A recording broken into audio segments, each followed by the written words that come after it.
Yesus, kami bersyukur karena Tuhan memberikan kami malam hari ini waktu, kesempatan untuk kami dapat belajar sebagian daripada firman Tuhan. Kiranya Tuhan yang akan berkemurahan memakai hamba-Mu dalam segala kelemahan dan keterbatasan hamba-Mu ini, agar kiranya lewat mulut dan bibir hamba-Mu ini keluar perkataan yang sesuai dengan kebenaran firman. Dan tambahkanlah hikmat dan keberanian kepada hamba-Mu ini untuk menyatakan kebenaran firman. Kami bersyukur dan menyerahkan seluruh saudara-saudari kami dimanapun mereka berada yang mendengarkan tayangan ini. Kiranya Tuhanlah yang akan bekerja dalam hati mereka. Roh Kuduslah yang akan menginsafkan mereka. Roh Kudus jugalah kiranya yang akan membuat mereka mempercayai akan kebenaran firman, sehingga mereka bukan hanya sebatas tahu firman, tapi mereka benar-benar hidup dalam firman. Kami bersyukur dan kami akan mempelajari satu tema yang agak sulit untuk kami bisa pahami kalau bukan Tuhan yang membukakannya kepada kami, yaitu hidup yang benar di hadapan Tuhan. Kami bersyukur dan kami bersama-sama membuka hati kami untuk firman Tuhan. Dalam nama Tuhan Yesus Kristus kami berdoa. Amin. Malam hari ini mari bersama-sama kita akan melihat dari kitab 2 Tawarik pasal 34. Hari ini kita akan membaca mulai dari ayat pertama sampai ke dalam ayat 33.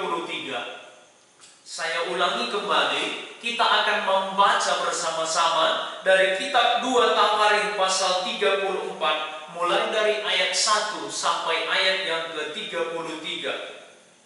Kita akan mempelajari satu tokoh yang bernama Yosia. Dia adalah seorang raja yang kemudian dipakai oleh Tuhan. Mari bersama-sama kita akan membaca ayat ini. Saya akan membacakan ayat yang ganjil, lalu saudara-saudari sekalian membacakan ayat yang genap. Demikian sampai ayat yang ke-33. Saya mulai. Raja Yosia, pembaharuan yang dilakukan Yosia. Yosia berumur 8 tahun pada waktu ia menjadi raja, dan 31 tahun lamanya ia memerintah di Yerusalem. Ia melakukan apa yang benar di mata Tuhan dan hidup seperti Daud, bapa leluhurnya, dan tidak menyimpang ke kanan atau ke kiri.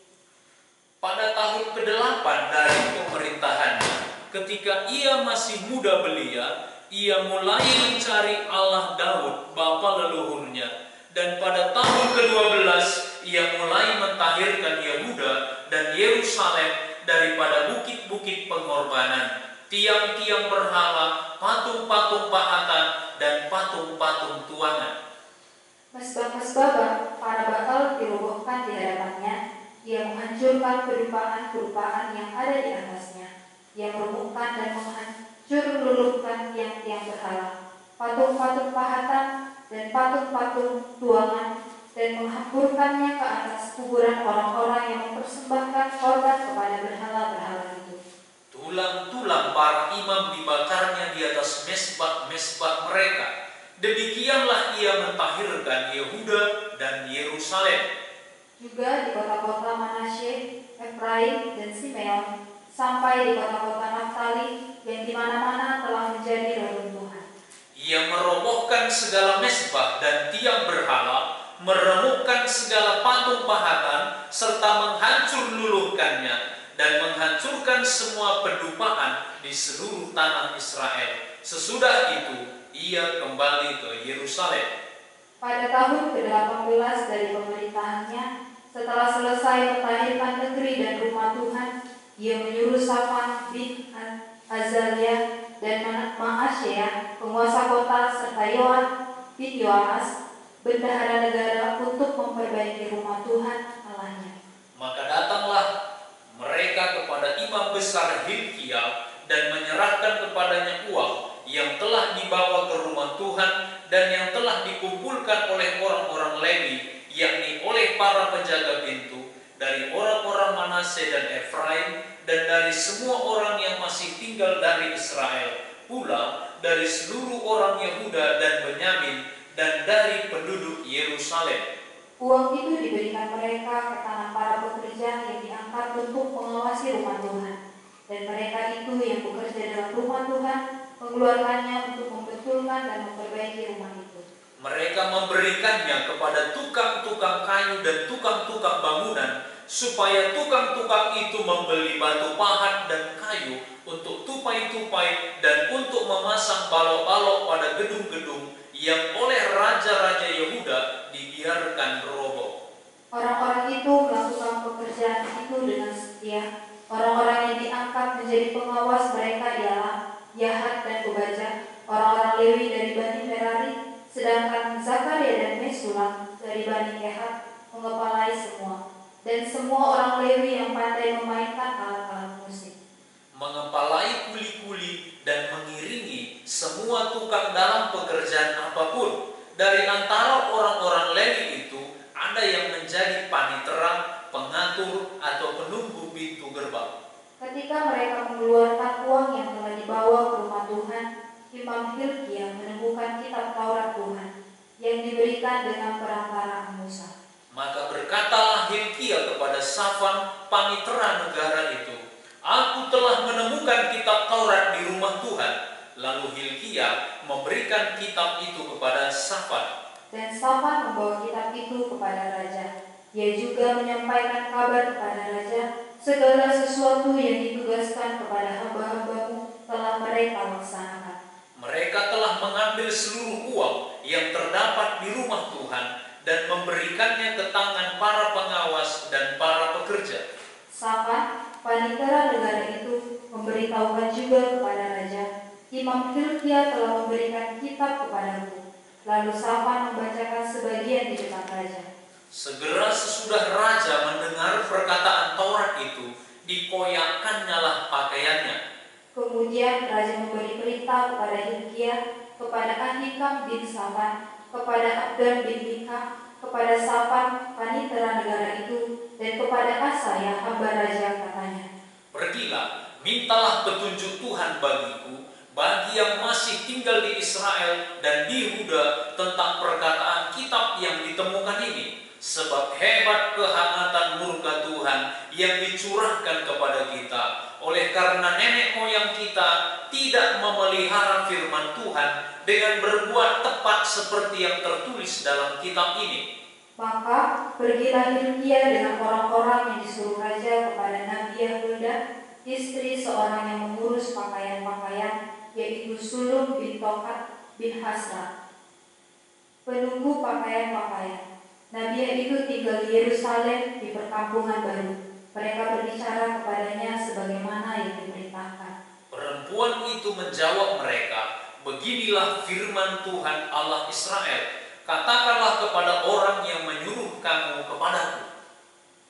Beginilah firman Tuhan, sesungguhnya aku akan mendatangkan malapetaka atas tempat ini dan atas penduduknya, yakni segala kutub yang tertulis dalam kitab yang telah dibacakan di depan Raja Yehuda. Karena mereka meninggalkan aku dan membakar korban kepada Allah lain dengan maksud menimbulkan sakit hatiku dengan segala pekerjaan tangan mereka. Sebab itu nyala murkaku akan dicurahkan ke tempat ini dengan tidak padam-padam."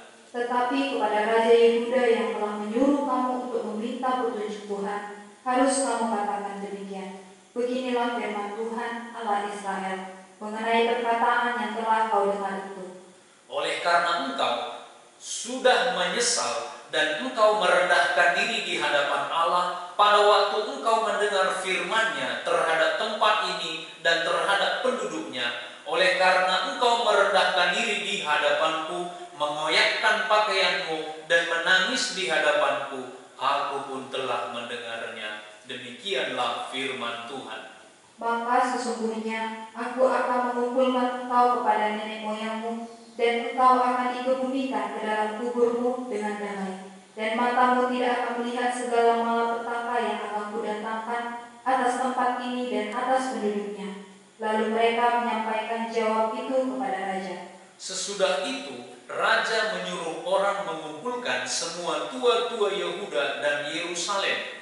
Kemudian pergilah raja ke rumah Tuhan bersama-sama semua orang Yehuda dan penduduk Yerusalem, para imam, orang-orang Lewi, dan seluruh orang awam, baik yang besar maupun yang masih kecil. Dengan didengar mereka, dia membacakan segala perkataan dari kitab perjanjian yang ditemukan di rumah Tuhan itu. Sesudah itu, berdirilah raja pada tempatnya dan diikatnyalah perjanjian di hadapan Tuhan untuk hidup dengan mengikuti Tuhan dan tetap menuruti perintah-perintahnya, peraturan-peraturannya, dan ketetapan-ketetapannya dengan segenap hatinya dan dengan segenap jiwanya, dan untuk melakukan perkataan perjanjian yang tertulis dalam kitab itu. Ia menyuruh semua orang yang berada di Yerusalem dan Benyamin ikut serta dalam perjanjian itu, dan penduduk Yerusalem berbuat menurut perjanjian Allah, yakni Allah nenek moyang mereka.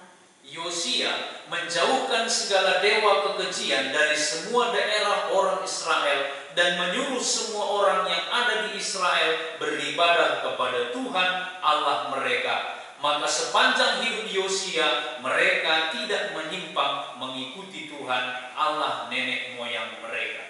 Baik, terima kasih. Saudara-saudara yang dikasihi Tuhan, kalau kita tadi membaca, Raja Yosia adalah seorang raja yang bisa kita katakan adalah masa kecilnya suram. Mengapa? Karena pada saat dia masih muda belia, masih berumur 8 tahun. Berarti kalau zaman sekarang bisa kita katakan dia masih duduk di sekolah dasar, umur 8 tahun, bayangkan. Dia diangkat menjadi seorang pemimpin dengan setumpuk, yaitu pekerjaan yang berat, dengan beban yang begitu berat. Kalau kita melihat di sini, dia seharusnya pada masa-masa kecilnya masih bisa menikmati, yaitu bermain. Tapi dia sudah harus bekerja oleh karena situasi yang ada. Saudara-saudara yang dikasihi oleh Tuhan, mengapa? Karena masalahnya bapaknya meninggal dunia, dan dialah anak yang paling besar, masih berumur yaitu 8 tahun.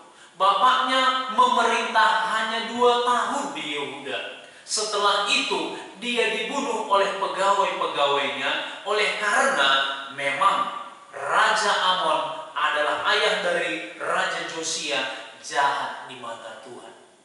Saudara-saudara yang dikasihi Tuhan, kalau kita melihat di sini, bagaimanakah yang dikatakan hidup yang benar di hadapan Tuhan?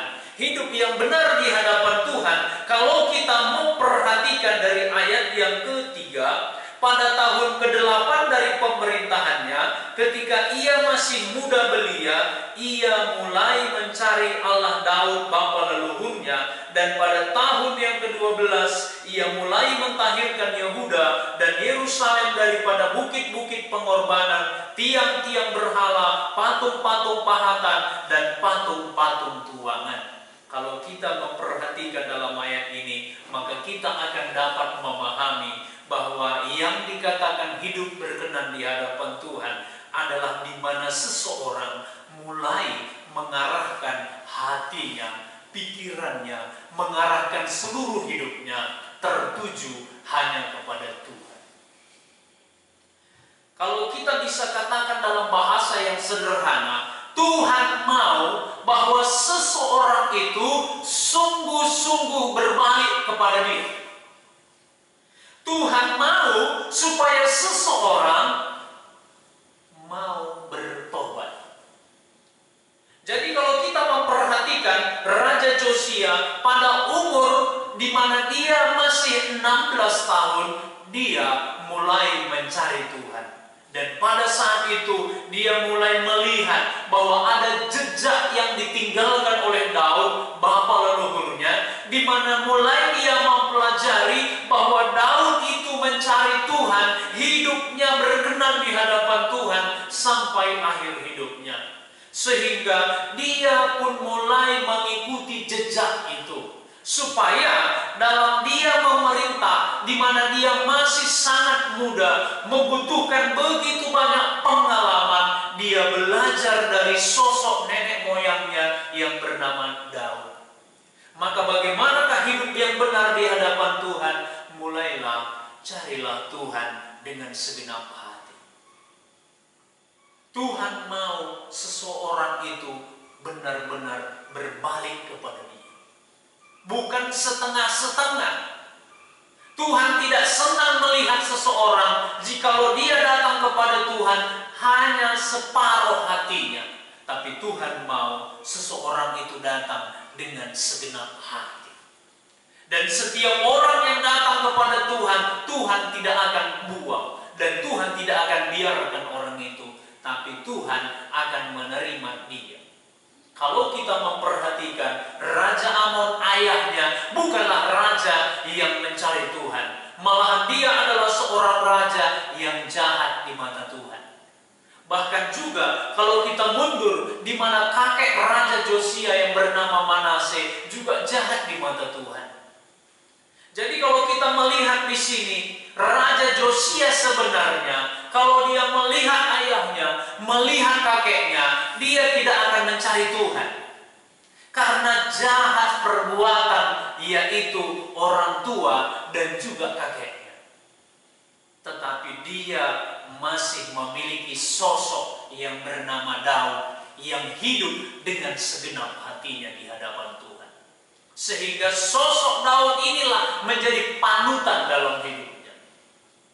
Saudara-saudara yang dikasihi oleh Tuhan, kalau kita melihat di sini, umur 16 tahun, Raja Josia dengan segenap hatinya mulai mencari Tuhan. Lalu berhentikah sampai di situ? Tidak. Dari ayat yang ketiga yang sudah kita baca tadi, maka pada tahun ke-12, berarti dia umur 8 tahun, berarti dia umur 20 tahun pada saat itu. Mulai imannya tadi mempengaruhi seluruh rakyat. Umur 16 tahun, iman itu mempengaruhi hidupnya. Mempengaruhi seluruh pola pikirnya dan seluruh langkah hidupnya.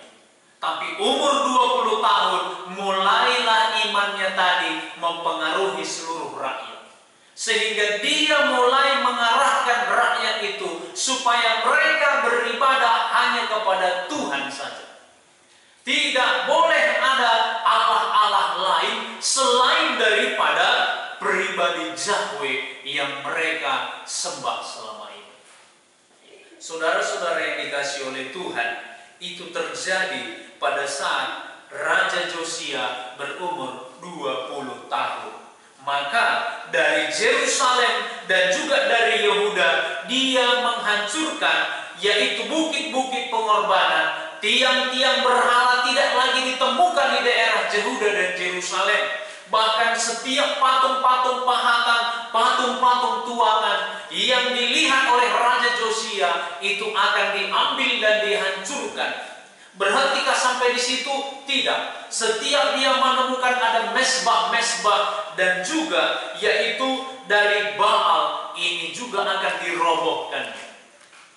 Saudara-saudara yang dikasihi oleh Tuhan, maka kita dapat melihat di sini bahwa hidup yang benar di hadapan Tuhan, maka iman itu bukan hanya mempengaruhi dirinya, tapi juga mempengaruhi orang-orang yang ada di sekitarnya. Maka kita melihat juga dalam perjanjian baru, tidak ada yang dikatakan iman yang benar, iman itu pasif. Sebab bercerita mengenai iman, iman itu aktif. Maka iman itu selain akan merubah hidup seseorang, merubah hidup diri orang itu, maka iman itu juga yang akan mempengaruhi di sekelilingnya. Termasuk kalau nanti kita memperhatikan tokoh dalam perjanjian baru, yaitu seorang yang masih muda belia yang bernama Timotius.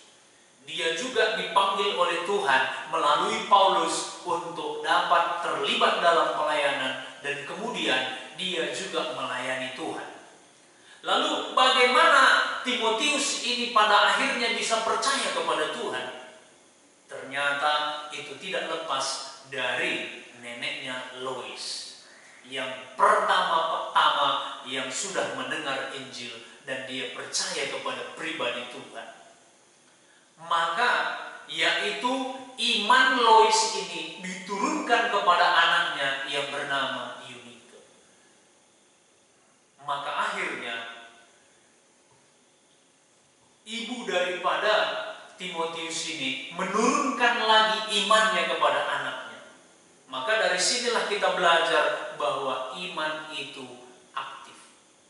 Tidak ada seorang yang dikatakan beriman tapi dia pasif, itu bukan iman yang benar. Iman yang benar, iman itu akan mempengaruhi dirinya dan mempengaruhi orang di sekitarnya.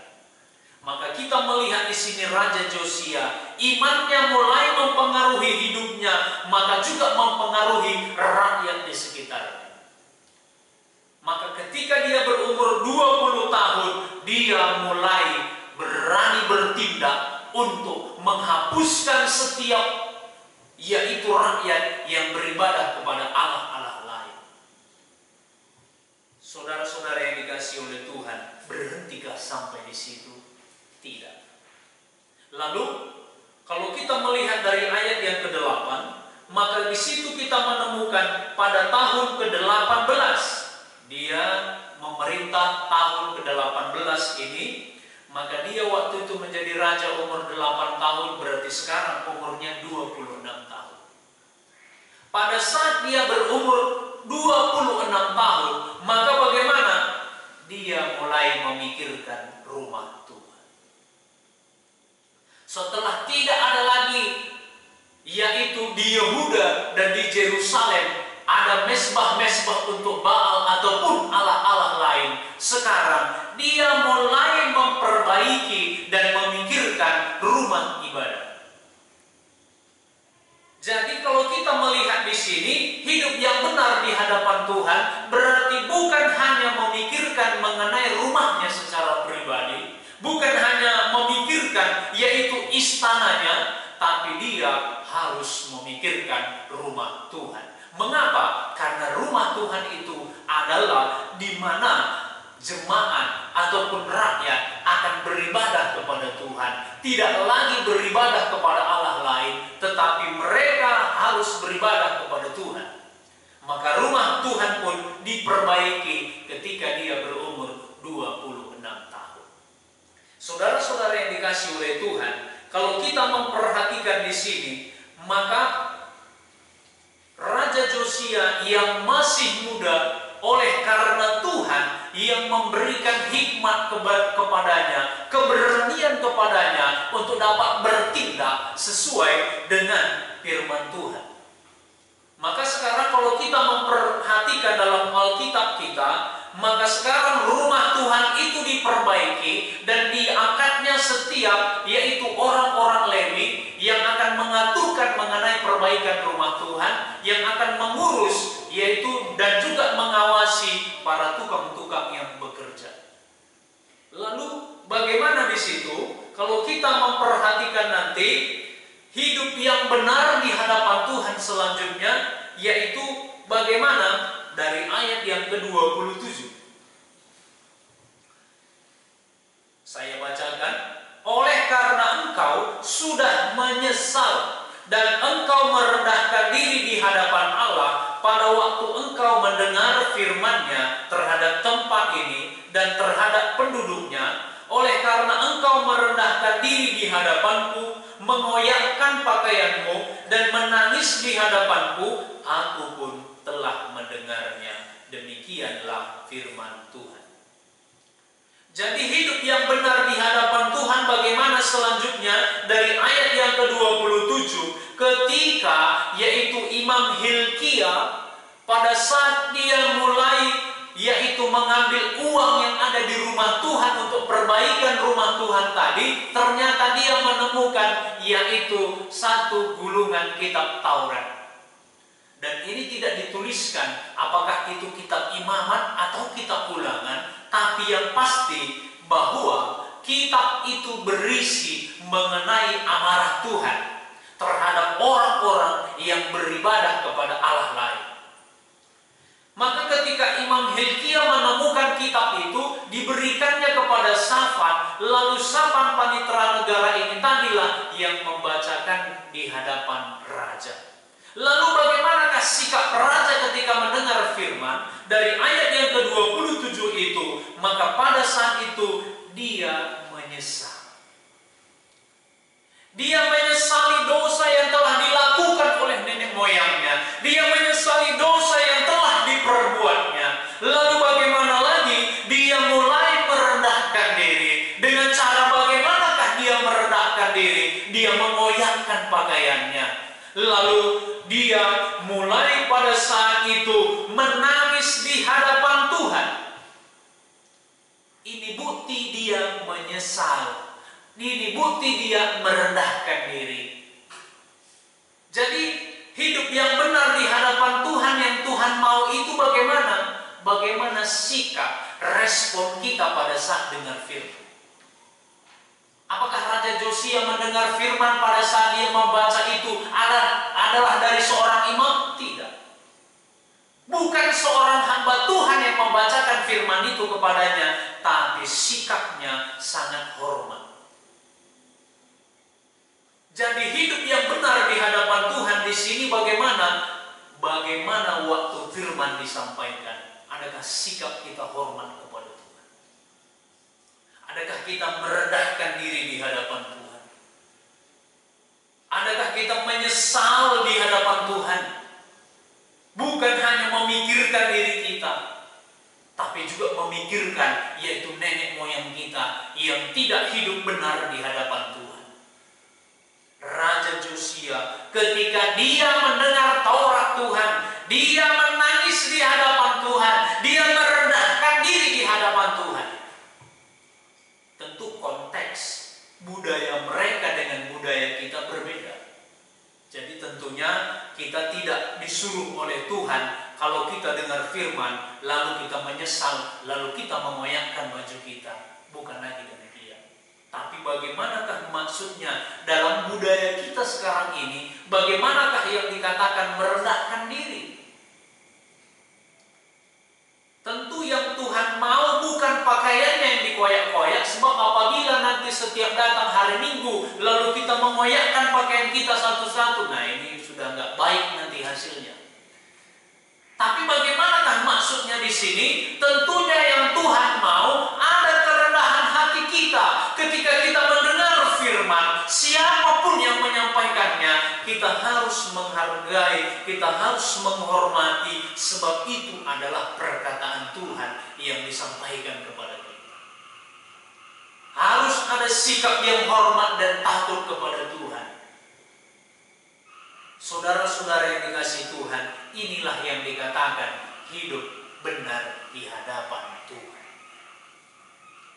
Ada sikap yang betul-betul dari dalam hati kita merendahkan diri di hadapan Tuhan.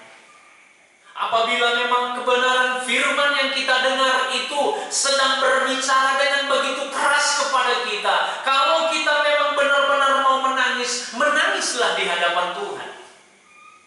Oleh karena memang Roh Kudus menyadarkan kita pada saat itu akan segala dosa dan perbuatan-perbuatan kita selama ini. Sebab bukan hanya orang yang belum bertobat yang perlu bertobat. Orang yang telah percaya kepada Tuhan, dia pun harus bertobat. Sebab bertobat itu bukan sekali seumur hidup, tetapi bertobat itu secara terus-menerus. Saudara-saudara yang dikasihi oleh Tuhan, kalau kita memperhatikan lagi nanti di sini, bagaimanakah hidup yang benar di hadapan Tuhan? Maka selanjutnya kita melihat dari ayat 31. Sesudah itu berdirilah raja pada tempatnya dan diikatnyalah perjanjian di hadapan Tuhan untuk hidup dengan mengikuti Tuhan dan tetap menuruti perintah-perintahnya, peraturan-peraturannya, dan ketetapan-ketetapannya dengan segenap hatinya dan dengan segenap jiwanya, dan untuk melakukan perkataan perjanjian yang tertulis dalam kitab itu. Saudara-saudara yang dikasihi oleh Tuhan, bagaimanakah yang dikatakan hidup benar di hadapan Tuhan? Maka hidup yang benar di seseorang yang telah mendengar firman Tuhan, dia harus ada janji yang disampaikannya kepada Tuhan bahwa dia akan menuruti firman yang telah dibacanya, yang telah didengarnya. Bukan hanya sebatas dengar, hafal, jadi pengetahuan. Tuhan bukan memanggil orang-orang yang mau percaya kepadanya supaya menghafal firman. Tidak. Kita baca, lalu kita hafal, itu sudah bagus. Tapi harus ada langkah berikutnya, yaitu mau melakukan firman. Hidup yang benar di hadapan Tuhan bukan hanya sekedar kita menjadi orang-orang yang pandai menceritakan firman, tapi hidup kita harus sesuai dengan firman. Inilah yang dikatakan hidup benar di hadapan Tuhan. Dari pihak kita harus benar-benar sesuai dengan firman Tuhan, sehingga berkat Tuhan itu turun atas kita. Pemahaman, pengertian kita, pengenalan kita kepada Tuhan pun akan dari hari ke hari semakin bertambah. Sehingga kita dapat melihat bagaimana kasih kita kepada Tuhan, harap kita kepada Tuhan juga dari hari ke hari akan semakin bertambah. Iman kita pun dari hari ke hari akan semakin bertambah. Apabila kita bukan hanya sekedar tahu firman, tapi hidup di dalam firman. Raja Josia di sini dia berjanji di hadapan Tuhan dan di hadapan seluruh rakyat. Dia berjanji akan mengikuti, yaitu setiap perkataan Taurat yang sudah dibacanya, yang sudah didengarnya. Dan janji itu bukan hanya sebatas dari dalam hatinya saja, tapi itu diungkapkannya sehingga bukan hanya telinganya yang mendengar, tapi seluruh rakyat juga mendengar. Saudara-saudara yang dikasihi oleh Tuhan, sangat penting, yaitu kita sebagai orang-orang yang percaya kepada Tuhan, hidup kita ini benar di hadapan Tuhan. Bagaimanakah yang dikatakan benar di hadapan Tuhan? Disesuaikan, hidup kita harus sesuai dengan firman. Lalu hal selanjutnya, bagaimanakah yang dikatakan hidup benar di hadapan Tuhan? Maka kalau kita nanti memperhatikan mengenai Raja Josia, yaitu pada tahun ke-18 dari pemerintahannya, ketika dia berumur 26 tahun, maka kita akan melihat dari pasal 35 di mana dia akan merayakan Paskah di hadapan Tuhan.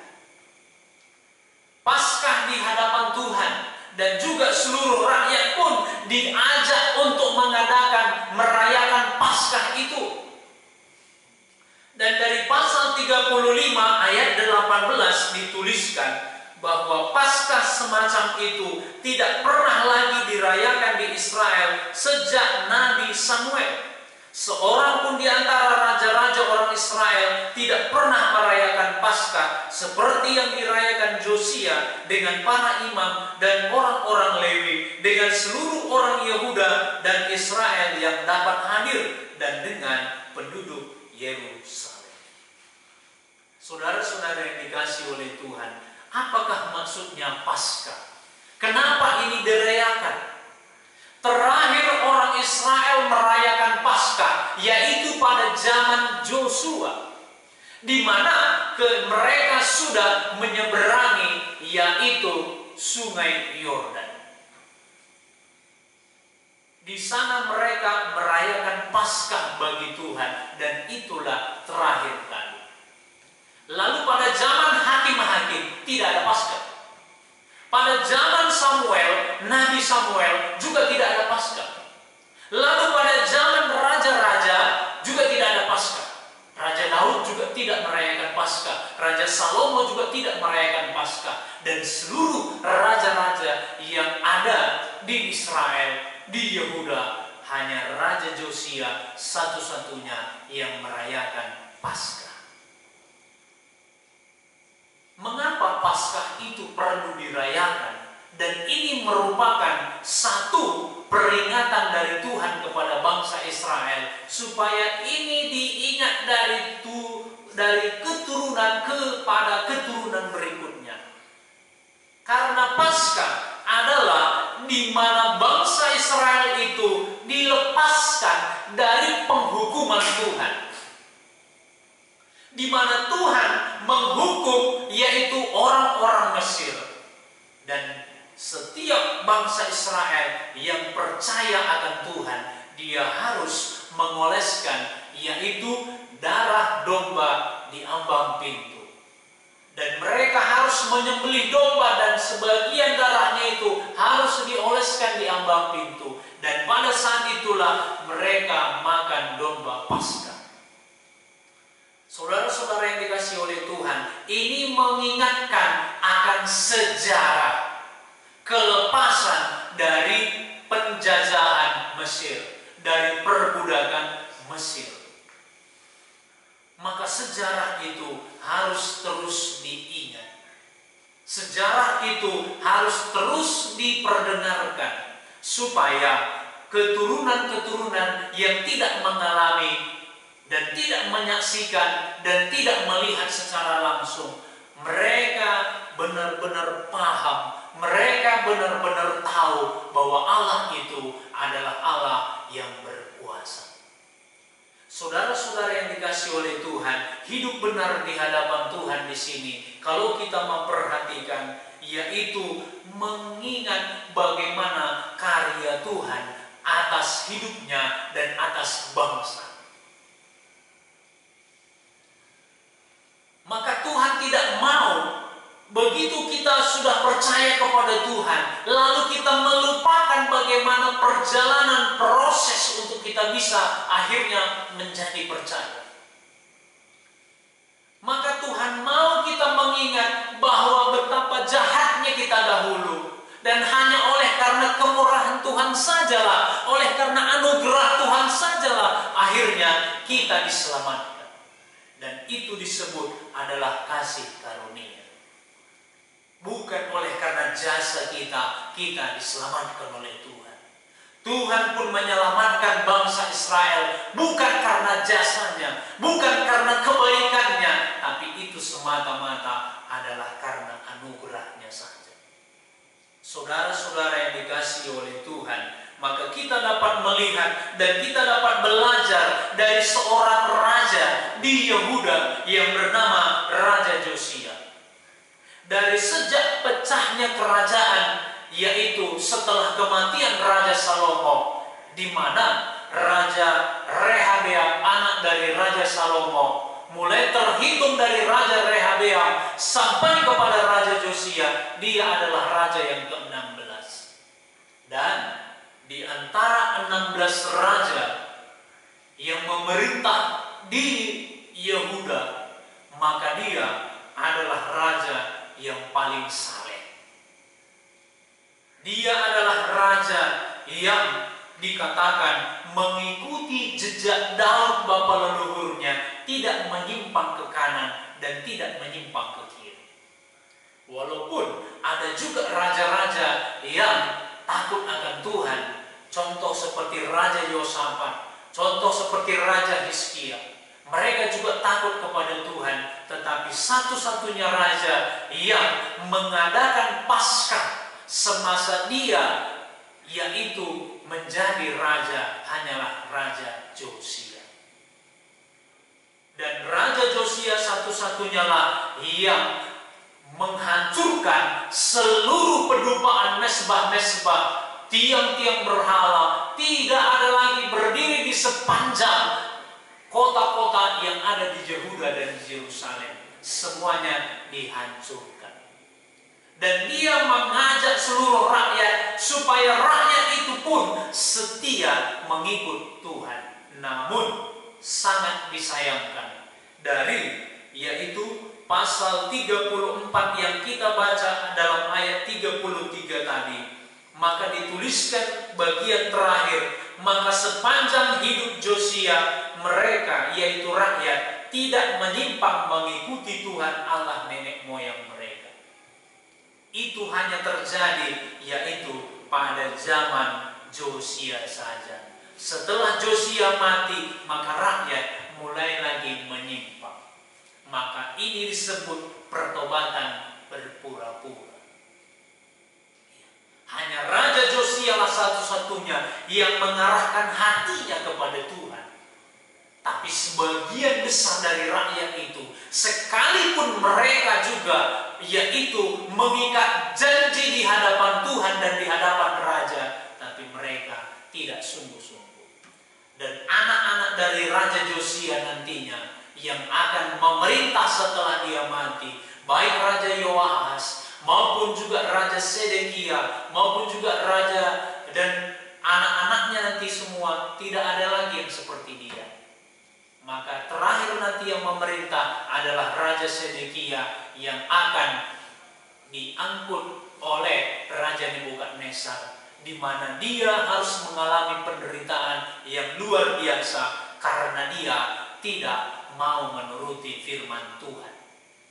Dan Yerusalem dan Yehuda akan ditundukkan, dikalahkan oleh Raja Nebukadnezar. Tuhan akan menghukum negara ini oleh karena para penduduknya tidak mau sungguh-sungguh mengikut Tuhan.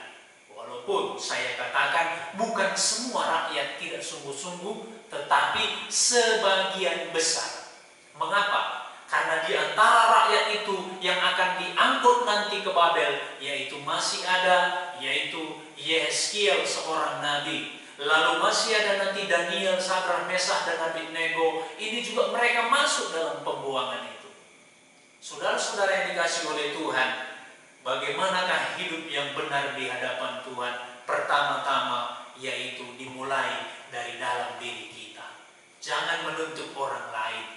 Kitalah yang harus terlebih dahulu hidup kita benar di hadapan Tuhan. Maka iman yang kita miliki ini akan mulai mempengaruhi di sekeliling kita. Lalu seterusnya, bagaimanakah yang sudah kita baca tadi, hidup benar di hadapan Tuhan? Maka Raja Josia tadi ketika dia mendengar firman, ada sikap hormat, takut kepada Tuhan. Sehingga siapapun yang menyampaikan firman, dia sangat hormat. Bukan kepada orang yang membawakan firman itu, tapi kepada Tuhan yang berbicara. Lalu selanjutnya kita melihat bagaimanakah hidup yang benar di hadapan Tuhan. Hidupnya terarah, dia hidupnya tadi sesuai dengan firman Tuhan. Dia berjalan sesuai dengan firman yang sudah dibaca dan yang sudah didengarnya.